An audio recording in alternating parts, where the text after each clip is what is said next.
Welcome to another teacher talk session tonight. Tonight we are going to have our 66th session. Yes, I'm really excited also tonight because tonight I have another different and very important educator from reality world. And tonight I'm going to have a very special guest just like other weeks. And tonight we are going to have Nilgün İner, and she is Vice Director of School of Foreign Languages, İzmir Bakırçay University. And tonight we are going to talk about personal experiences and turning points of inner education, philosophy of her teaching, and thesis findings, and action research, and professional growth, and the criteria of book choosing a course book, and technology and language, and etc. etc. We are going to talk lots of things tonight with her. And when she is here, we are going to start. I think she is here, so we can start our live sessions. Let me invite her, then we can start.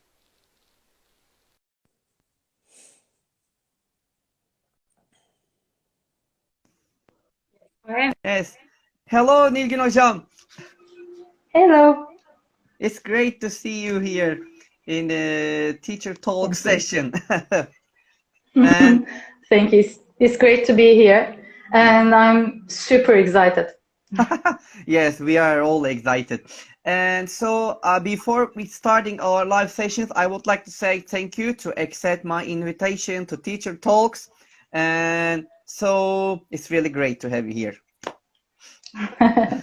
Thank you. And if you are ready, and I know that we are all busy, and if you are ready, we can start. Yep, please. Let's start. Okay. So I know you very well, and maybe our audiences would like to know about you. So can you tell us about yourself and a bit about your experiences, please? Sure. My name is Nilgün. I'm married, with one child, and I'm an instructor at Bakırçay University, and I've been teaching English for more than 12 years. And I graduated from Uludağ University in 2009, and then directly started my career. And I think in 2016 I did my CELTA, and then a few years ago I finished my MA. I did my MA in Bahçeşehir University, and what can I say? I worked for 10 years in a private school, and in the last 6 years I was the head of the department. And then I decided to change my career, and I decided to be not a young learner, but let's say adolescence teacher. So yeah, I'm working at Bakırçay University now at foreign school, at foreign languages school. I'm too excited, by the way. It was easy to watch all these guests, and it was easy to comment on their talk. But when it comes to me, it is very difficult to talk here. I can understand. I know that it's really difficult sometimes to talk here, I'm but shaking. you are great. You are great, Nilgün Hocam. Thank you. All right. So is that all about you? Yeah. All right Thank then. you. That's all. So my next question is, what was your turning points in your own education? Yes, I think my teacher is also here. I think I saw his name, İlhami Hoca. My turning point is about him. I was in the prep school. I was in the prep class at high school. I studied at Fatih Anatolian High School in Manisa. And on an ordinary day, we were checking our homework, and I read my answer. I used DAS, the linker, DAS in my example, and I'm still excited. Sorry for my speech. And I read my answer, and then my teacher, İlhami Hoca, suddenly said stop. And he turned to my friends and he said, "Did you hear what she said? She used a linker, a new one. It's not in our book. We haven't learned that yet." So he came back to me and he said, "Why did you use it?" I said, "I look for a synonym for therefore, and I looked up the word in the dictionary and I decided to use it because I wanted to use something different." And he said, "Do you see Nilgün? I want all of you to be like Nilgün.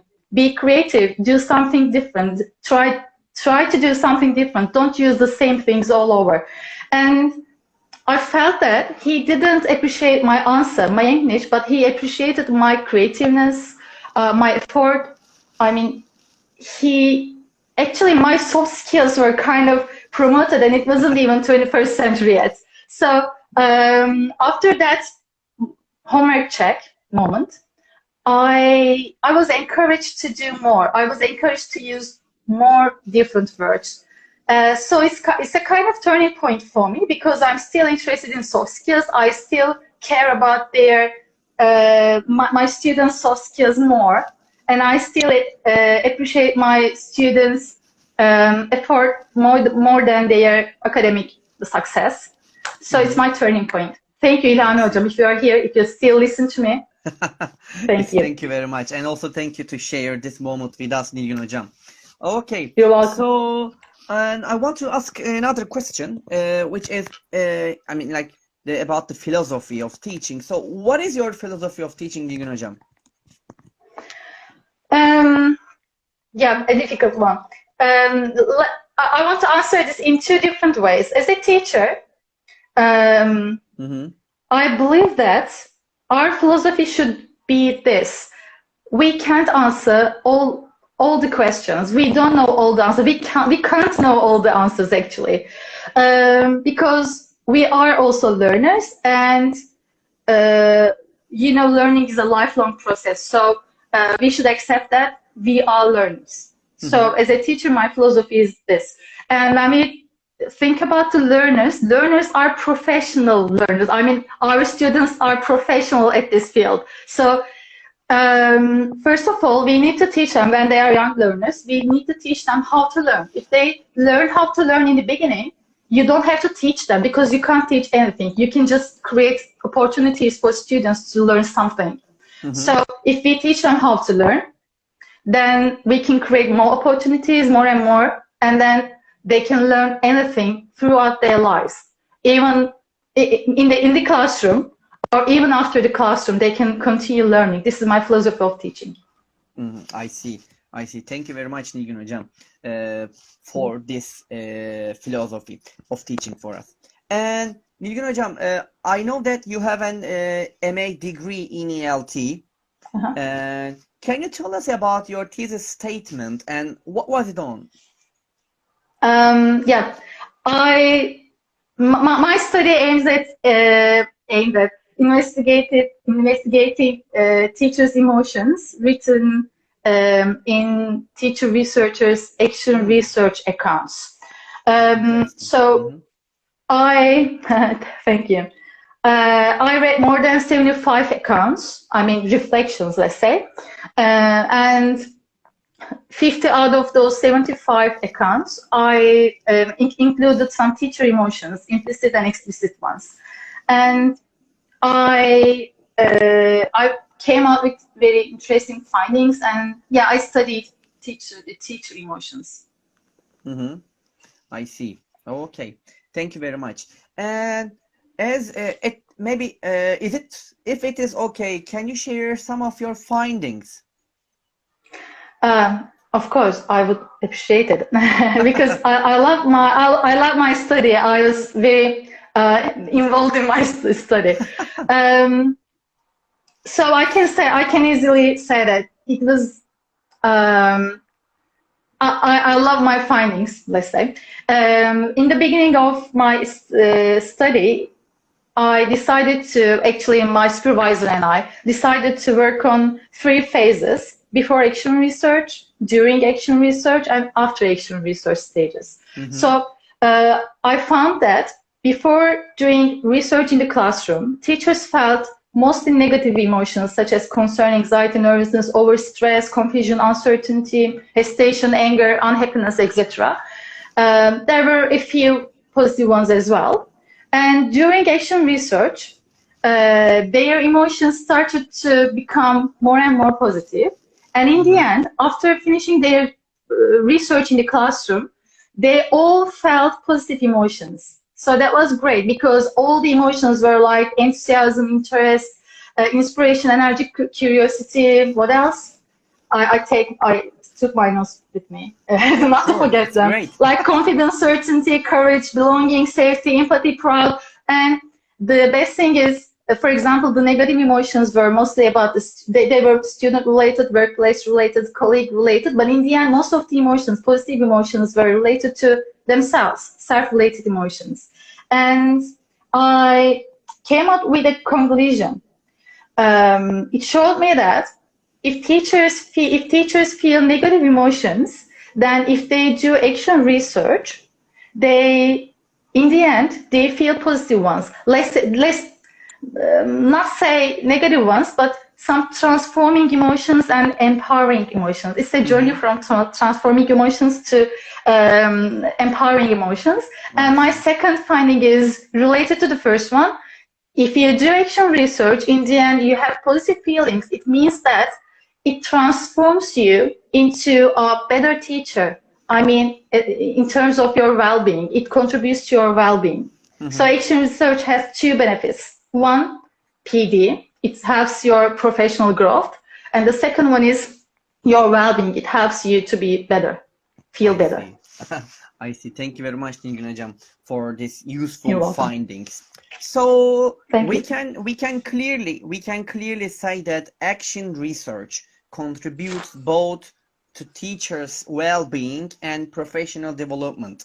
And what are other practical benefits of doing action research in the classroom? There are lots of them, but I'm going to talk about my favorite ones. If you do action research in your classroom, it means that you are involving your students. So action research is not about the teacher, it's about the class itself. So if you involve your students, it means that you have democracy in your classroom. You give voice to your students, so you create autonomous students. You have them in a way. And because they are involved, they become decision makers. When they become decision makers, they gain some new soft skills again.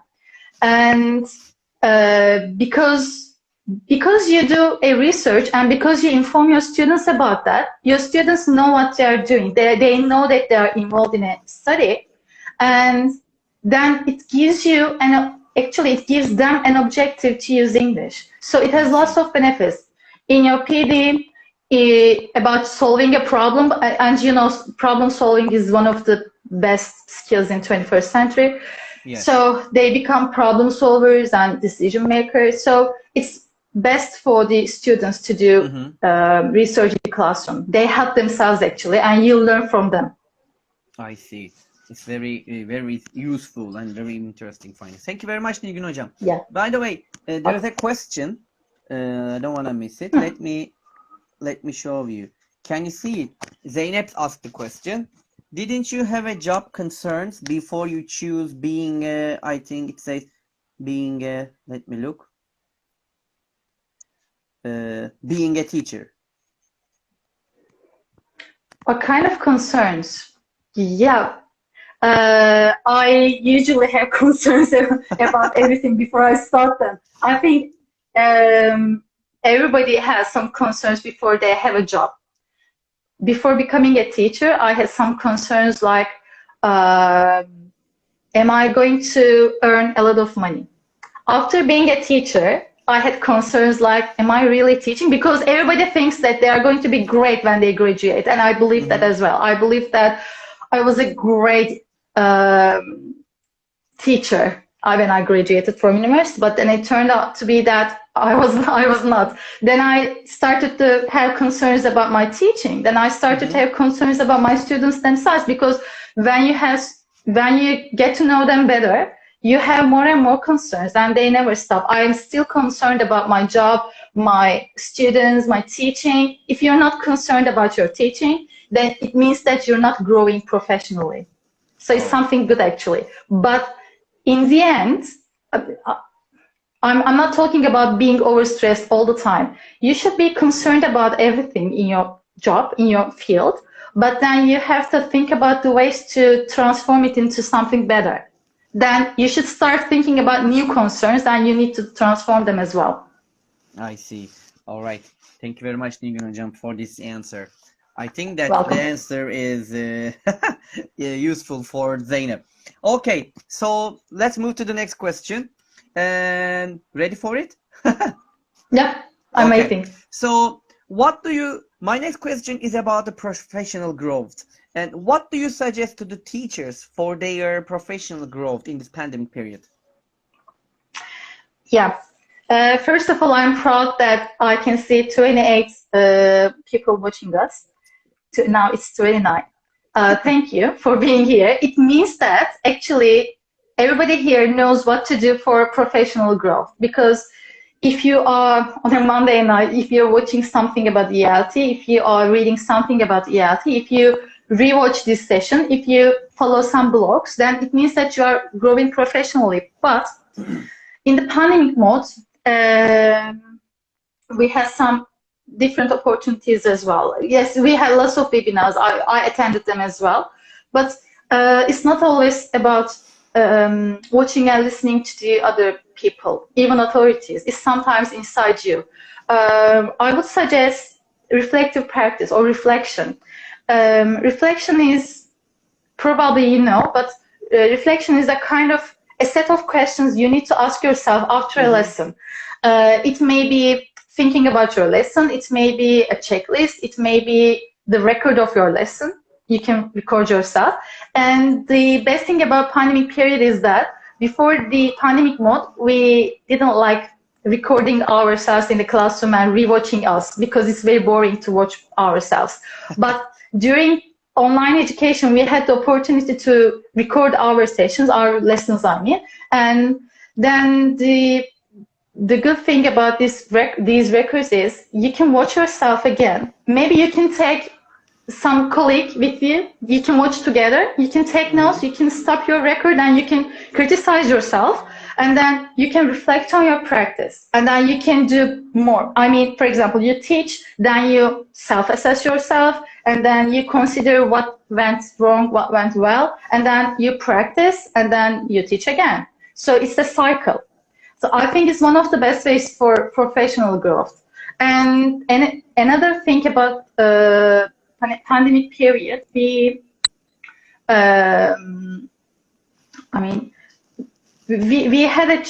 had a chance to see what to do on online education and the students as well. Before the pandemic period, we didn't have that experience and we knew what to do in face-to-face classes. And thankfully now we are going back to the classrooms and we are going to do the same things. But are we going to do the same? Should we do the same things? Because we had 1.5 years for online education, so something must have changed. So we need to find out what changed, and we need to act on that.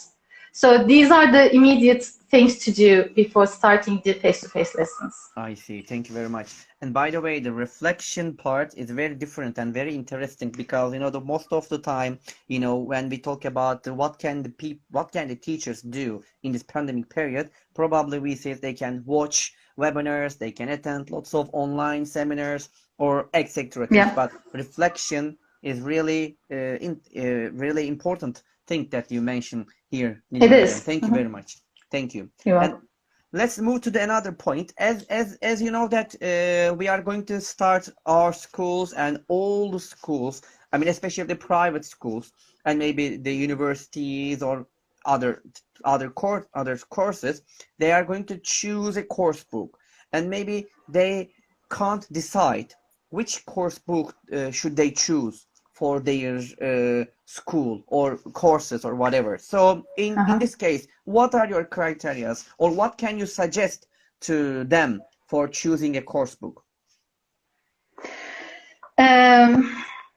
Yeah, course books are not the core of the class, but they are a component. So it's not a very big deal to choose a course book, but in a way we need them.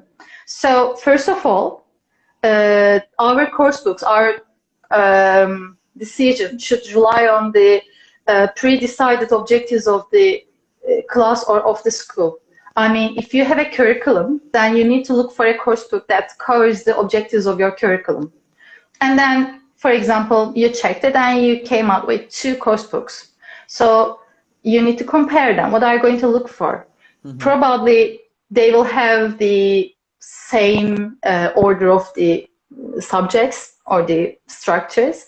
But I usually look for the 21st century skill activities or the opportunities to practice these skills. And also I look for the opportunities to create autonomy in my classroom.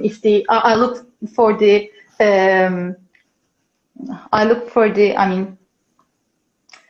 the opportunities, let's say again. And then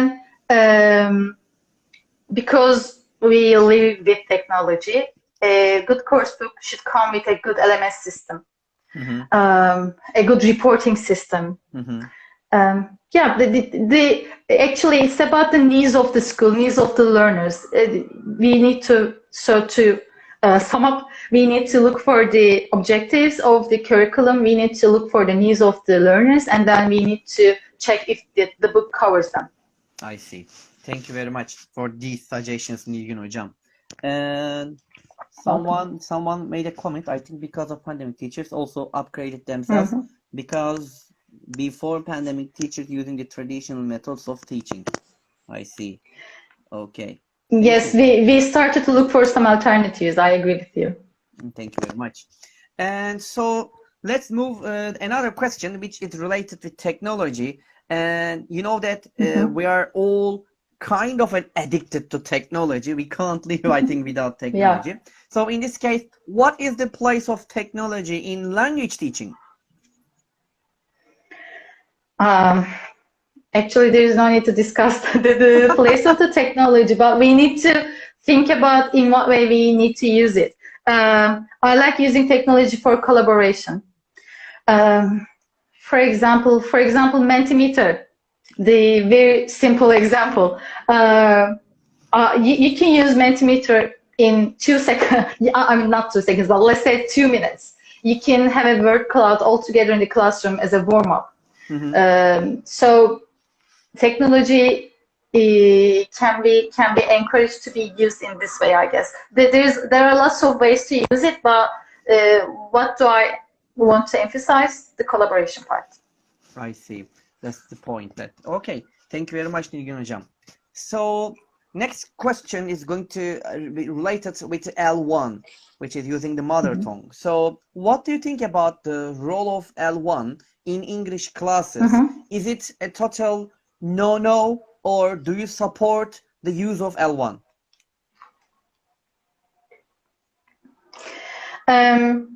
It's not a total no for me, but I cannot say that I like my students using their L1 in their classroom.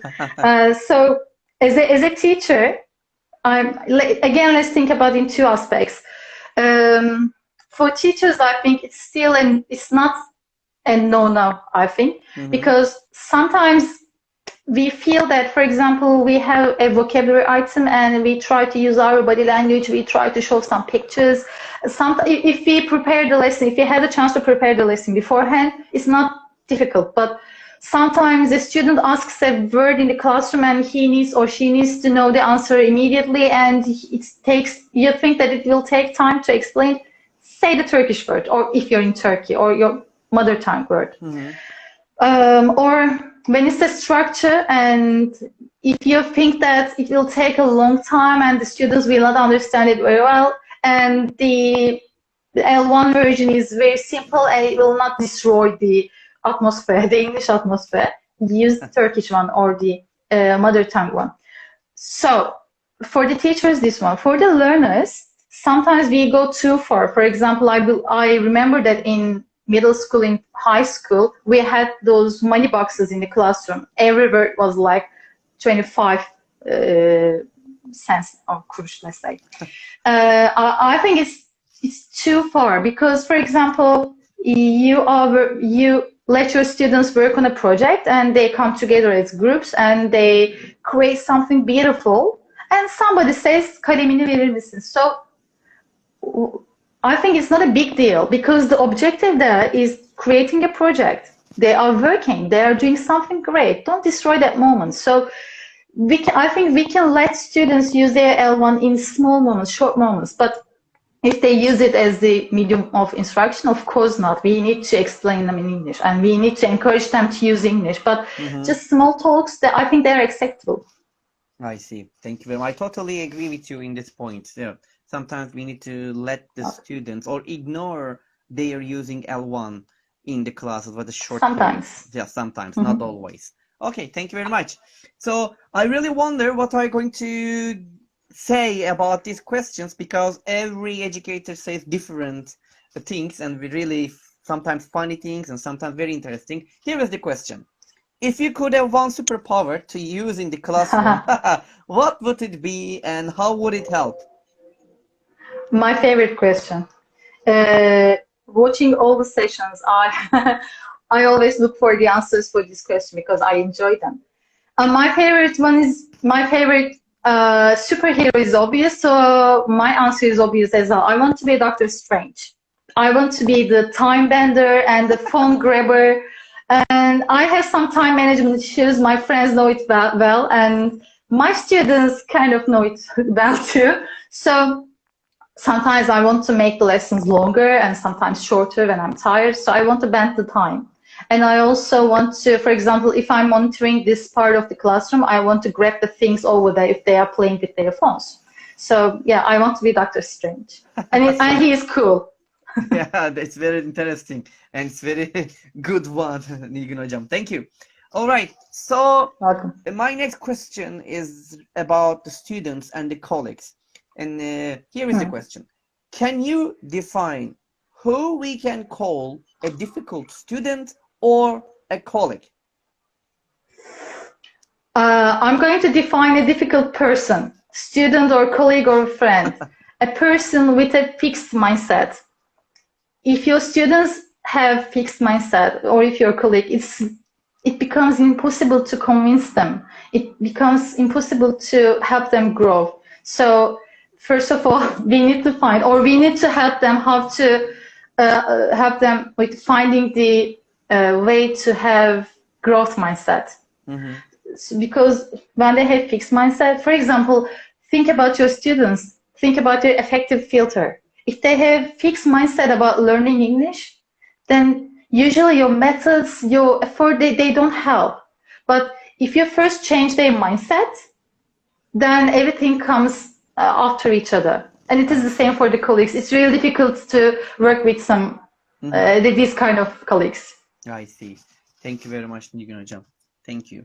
You're Okay, welcome. so as we know that lots of new, let's say learning trends or new things that comes up like every month or maybe every day, I don't know. So which learning trends capture your attention the most and why? For example, mobile learning, project-based learning, task-based learning, game-based learning, or etc.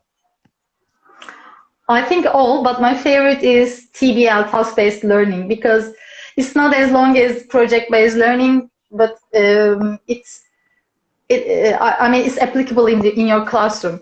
Task-based learning helps students to have some meaningful activities, because English is not a discipline like math, but you teach lots of other stuff, but sometimes it's not meaningful because it sounds artificial in the classroom to use English. Because, for example, in Turkey, you are Turkish, your students are Turkish, and you are trying to explain something about grammar. But if you give a project to them, a short one, and if you let them work on it, they have some meaningful objectives to do something in English. And also, let's say, I think I said it. It helps students to become autonomous, and because they work in groups, they collaborate, they think critically, and they have to create a solution. So they use all these skills. So I think it's great to use it in the classroom as a method. I see. Thank you, very Cengiz. much. And by the way, Aydan Hocam say something here. The most difficult person to educate is the person who thinks they know everything. Exactly. I totally agree. I totally agree. Thank you, Hocam. Thank you, Aydan Hocam. All right, thank you, Nilgün Hocam, also for this answer. So as you know that after every lesson, every time we need to ask some questions Mm-hmm. to ourselves, like what did we do, or etc. Like, what three important questions should a teacher ask him or herself after every lessons for you, Nilgün hocam? Mm-hmm. Um, because I love doing reflection and I encourage it. It's a kind of checklist, I think. Um, First of all, there are some immediate ones, not as a reflection, but a kind of exit ticket for teachers, not the students. You know, we have it Mm-hmm. for the students, but as Yes. a teacher, you need to have an exit ticket. For example, first of all, uh, could the students reach the objectives? I mean, uh, did you teach or could they learn what you meant to teach? The second one is what went wrong, and the third one is what went well. Maybe first what went well, and the last one is what went wrong. I see. These are the immediate three questions. And after that, after a while, you need to reflect on your teaching again. For example, you can focus on yourself. Was I happy while I was doing this lesson? Mm-hmm. And would I change something? And what would it be if I could change something in my lesson? And also, what did you learn as a teacher? You know, we have KWL charts for the students. Why don't you have it for yourself? Why don't you have a journal? Then you can Exactly. ask the same questions after each lesson or after each week, and then you can answer these questions for yourself. Were you happy? Mm-hmm. And um, did you learn something new from your students?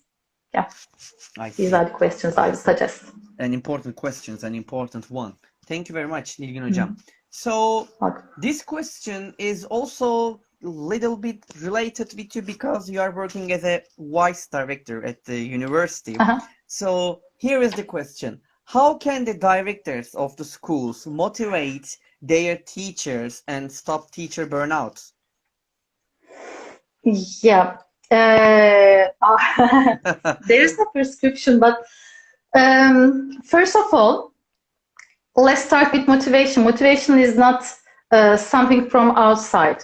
You cannot motivate people. You can help them motivate themselves because, for example, think about incentives. For example, Mm-hmm. incentives. Think about gamification. We have lots of online library suggestions for students. They read their books and they earn stars and they play a game.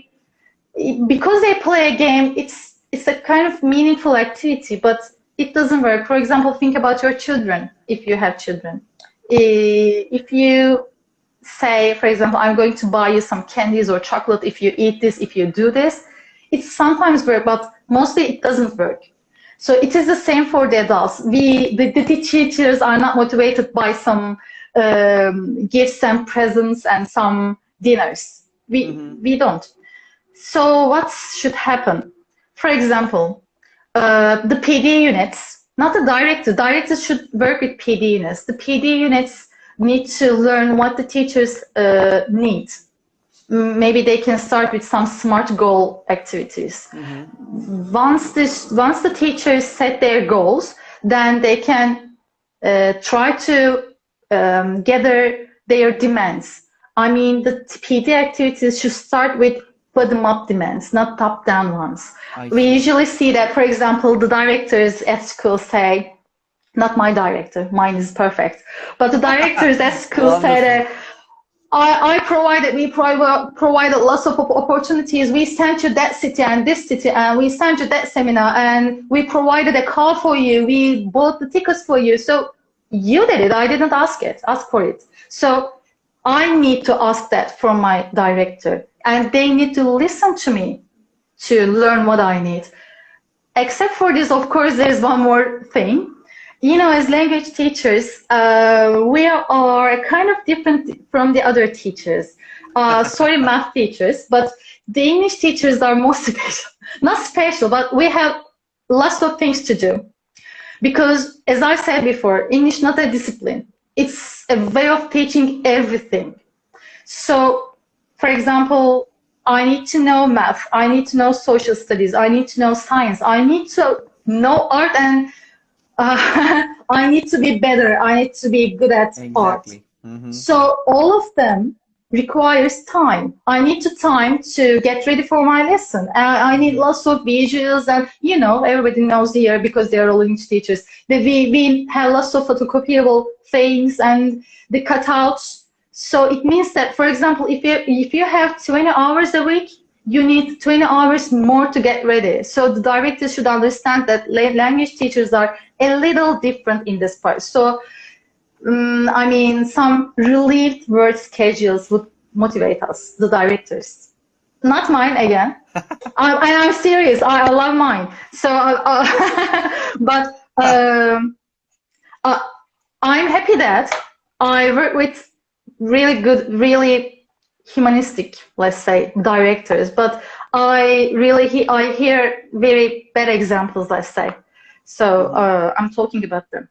I see. All right then. Thank you very much, Nilgün hocam, for these nice Yes. suggestions about how should they behave. Thank you very much. All right. You're welcome. So, as you know that there are lots of things to read about ELT when you go on Google, and you can find lots of things to read it. And if you look at the I don't know, books, you can find lots of books to read also. But what can you suggest to us to read about ELT? Yeah. Except for all those blogs and wonderful books and precious, I mean, websites. And I would suggest something. I don't like saying something different, but it may be different for you, maybe if you haven't read. Since the beginning of this session, I have been talking about reflective practice and action research, and my study, you know, was related to action research. So I would suggest you to read some teacher researcher accounts, their own reflections, because we don't always learn from authorities. We sometimes learn from our own experiences and from our colleagues' experiences, because they are real, because they are tried. Sometimes they are denied, sometimes they work well. So failed or not, we have to learn about what goes well and wrong in the classroom. So I would suggest to read. I would suggest reading those reflections. For example, IATFL launched 5 books about action research reflections. Maybe there are more. You can find them. And also British Council have some series about them. For example, I wish I had them with me, but I forgot them to show you. There is a book about the ELT researchers, but those studies were done in the classroom. So again, like action research accounts, you can find them and read them. And as far as I know, those kind of books are easy to find. If you Google them, you can find them easily. I see. Okay, thank you very much, Nilgün hocam. Maybe after the session, we can, if you have the books, you can take the photos. I can send the photos. I can share the books here in the account. All right, thank you very much. And so let's move to the next question, Nilgün hocam. So it's about the skills, the key skills. So what do you think the key skills we will need in the future are?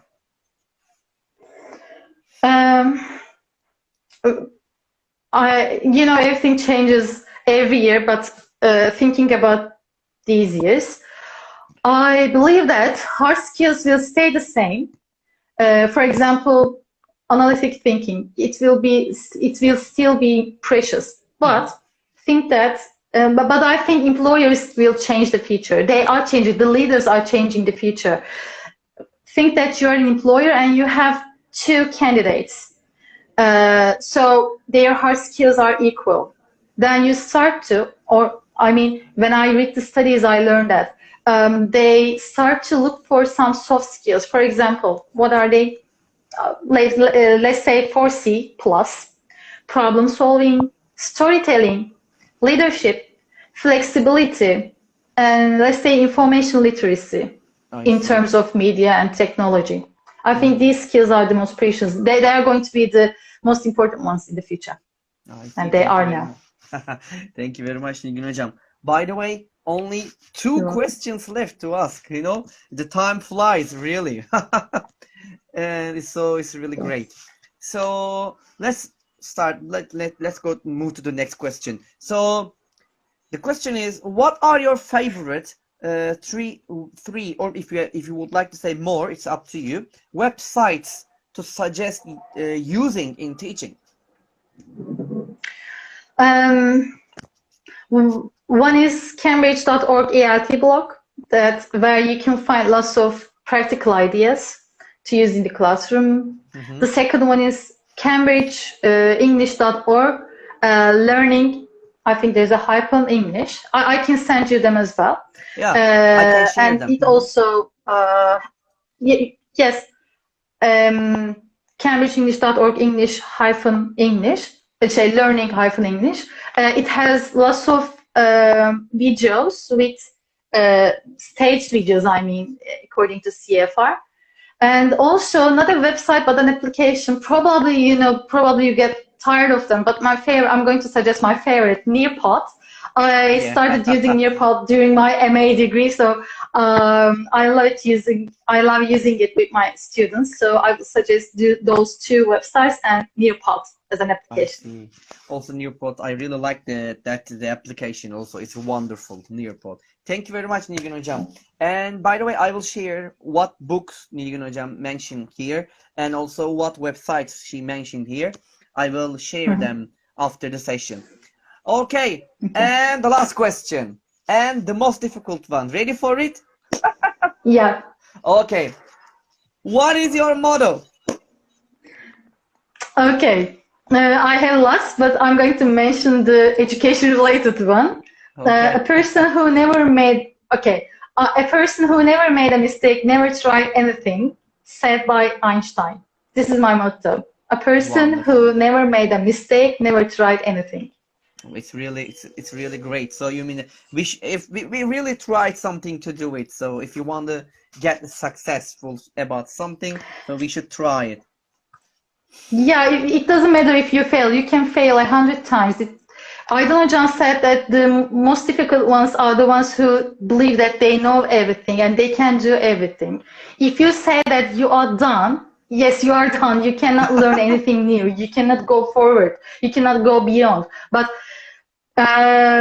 if you don't give up, if you continue learning, yeah, you can fail. As I said, you can fail hundreds of times. It doesn't matter. You can go on because you're still alive. Why would you stop? So try again and again.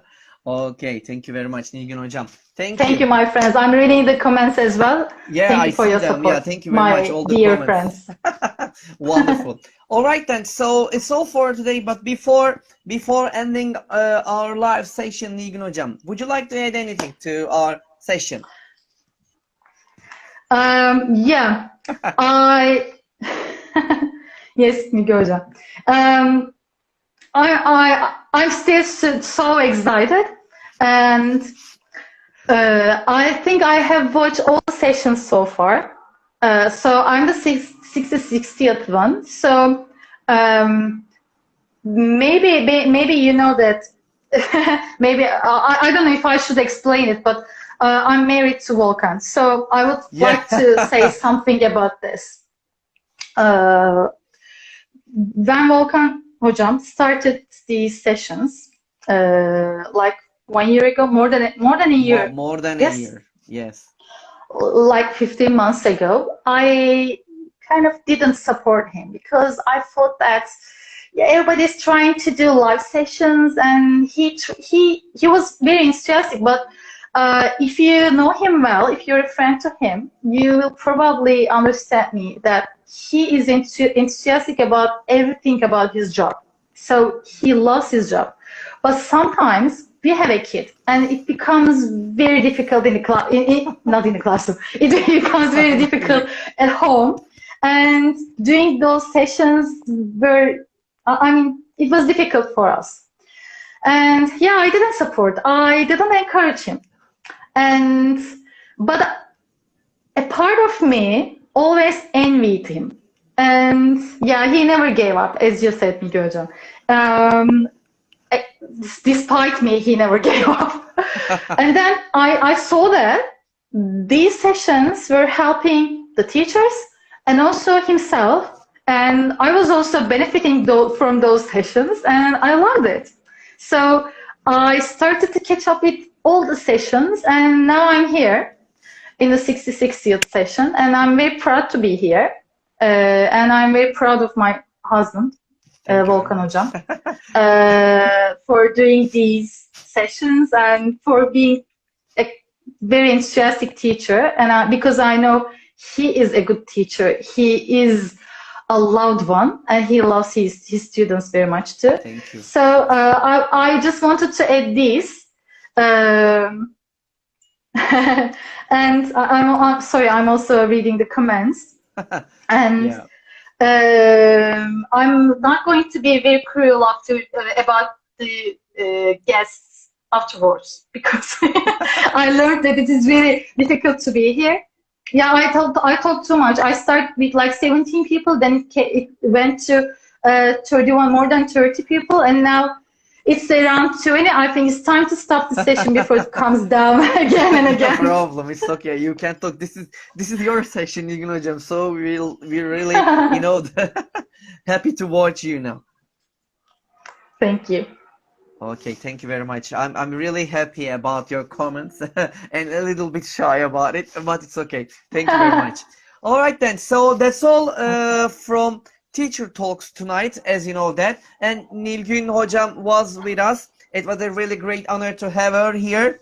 Finally, after asking her many times, okay, let's do this week, and this is the week. For 66 weeks, we made it. So it's a wonderful moment, and we learned lots of things from you, Nilgün Hocam. Thank you very much, and I'm sure that our audience has learned a lot from you.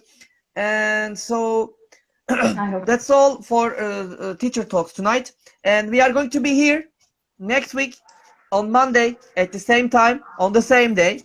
And that's all for tonight, and we will see each other again. Thank you very much for being with us, and good evening, good morning, and good afternoon, wherever you are. That's all from Teacher Talks tonight. See you next week. Until the next week. Bye-bye. Take care. Peace, everybody. Bye-bye. Bye-bye.